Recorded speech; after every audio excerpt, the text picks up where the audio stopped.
Well, we knew the Chiefs would be making some moves to figure out the O-line issues that they had in the Super Bowl, but one move I didn't completely really at all anticipate was them trading away all-pro guard Joe Toney, and it did indeed happen this morning. I woke up to it, and was like, what on earth is going on? Let's just jump straight into what the details are, and what is happening here. This is official as official gets. Okay, this is the NFL account. The Chiefs are going to trade guard Joe Toney to the Chicago Bears.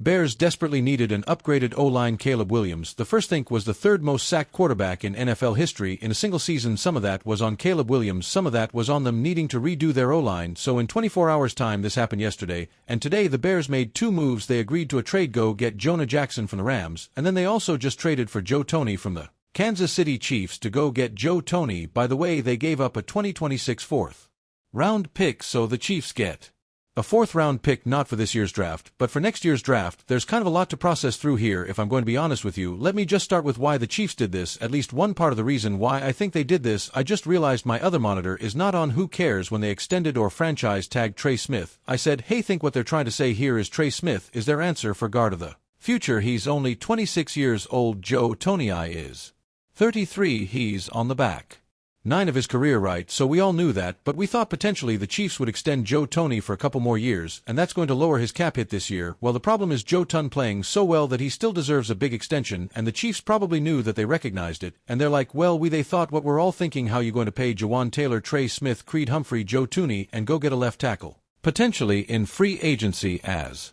well? How you going to pay 5 guys top off the market money? That's impossible. I think they agreed. It's just a little surprising that this is a guy you say, hey, this is probably one of the staple centerpieces of the offensive line, and they are moving on from him. It's just because of the age thing. They are betting on youth and keeping Trey Smith around, and they also are saying, hey, we agree, cannot pay 2 guards that much money. That is insane. Okay, so they're hedging their bets on the future of Trey Smith. Hopefully they get a deal done with him, and let's talk about the financials behind this a little bit here. SpotTrack broke this down for us. Really nice LY, and I'm very grateful for that, he said. So the Bears are going to get Joe Toney there to take on $16 million of his contract this year, and then I would assume if they're trading for him, you potentially want to extend him as well. That for the Bears would lower their cap hit also, so that's what the Bears are acquiring. Chiefs get a 2026 fourth-round pick. This is also worth noting here. The Chiefs take on $10.9 million of dead cap per the move, but they free up $16 million to get him Chicago. $2 million of Toney's salary fully guarantees March 14th, so they're obviously trading him before that, but a $20+ million per year extension is widely expected. This is why the Chiefs had to move on the last sentence. A $20+ million per year is widely expected. You can't do John Taylor's contract. That's $20 million a year. Joe Toney would be $20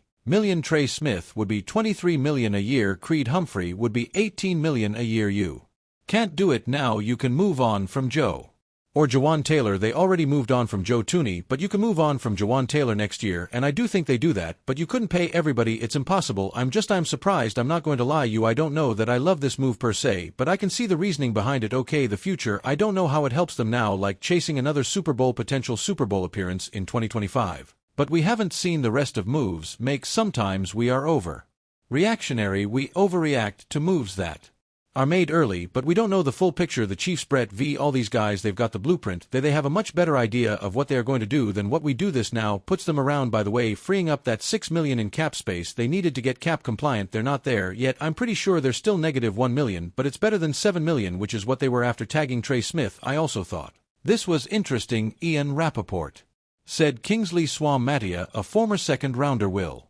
be given a shot to become guard, stepping in for the former All-Pro. Some people are not liking that at all, just saying, hey, you traded away one of the best guards in football, and we're going to take a chance with Kingsley Swam-Matia. The writing has been on wall, at least for what they believe Kingsley Swam-Matia could be. They've been saying, we like him at guard. The potential idea of him being a guard. He was warming up for Mike Sendo at Super Bowl 59 to replace him on the sideline.